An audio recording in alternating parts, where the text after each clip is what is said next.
the first story in chapter 7, a small part of the Israelite army went up. Evidently, they made this frontal assault against the gate.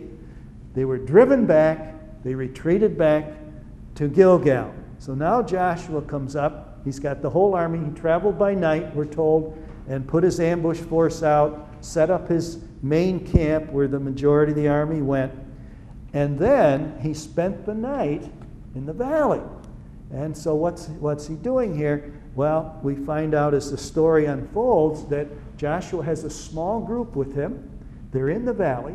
And when the king of Ai gets up in the morning and looks out of his city gate or out of the tower or whatever, looks out into that valley to the north, there he sees this little group of Israelites, just like had happened earlier. Another group of pesky Israelites here. And so naturally he's going to say, okay, I'm going to do to them what I did to that first group. And he's going to chase them.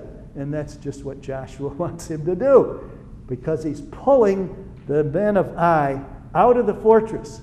And they have a battle, not in the fortress. Joshua doesn't lay siege to the fortress. He draws them out, and they have a battle out in the field. Well, in order for the king of Ai to be able to see Joshua and those men in that valley, it has to be a shallow valley in this instance, not a deep valley that would hide Joshua and his men. No, it has to be a shallow valley. And you can see from the photo that the valley north of the site of Khirbet al-Mithqadir is a shallow valley, which meets another geographical requirement for Ai. Well, here's what we believe to be the battle area. It's further along this Wadi al-Gaya that we saw earlier. And this is a particular place. The Hebrew says this is a specific place. So Joshua drew the men of Ai out to this place, and it was overlooking the Araba or the Jordan Valley wilderness area. So this is a relatively flat area. There's not many of them as you go along that Wadi al-Gaya.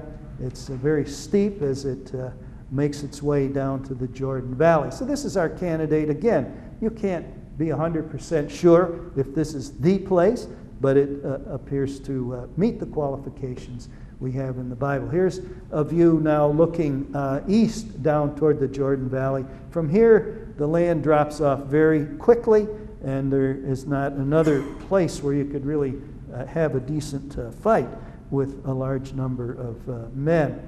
Well, here's an artist's reconstruction of the scene as we see this fortress up there on the hill being burned. According to the story, as soon as Joshua got the men of Ai out of the fortress to this certain place, Joshua sent a signal that the ambush force was now to come out of hiding and go in and capture the fortress.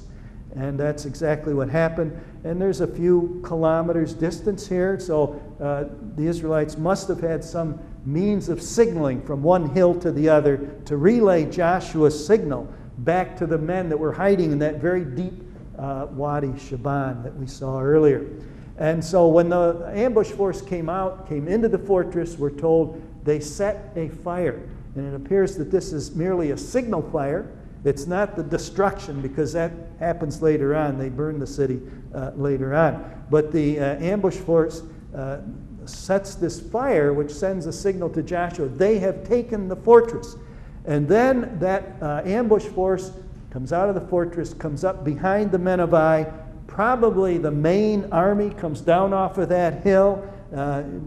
It's a little unclear. It doesn't tell us too much about that main fighting force in the account, but they were certainly there, certainly involved. And so they came out, and so basically they had the men of Ai surrounded, and we're told they were all killed in the battle. And you can see them in the middle, caught between Israelites all around them. And then after that, Joshua goes back, takes the king back actually to the fortress, and hangs him on a tree, then throws his body into the city gate, piles rocks on top of the body of the king of Ai.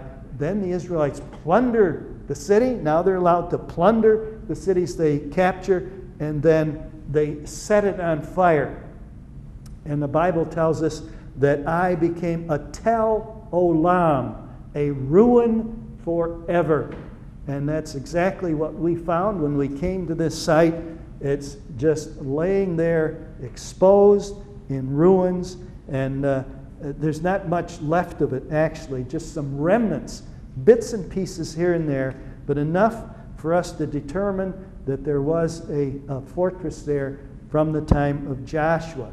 So the first thing we found was the city gate on the north side. North is at the top of this plan.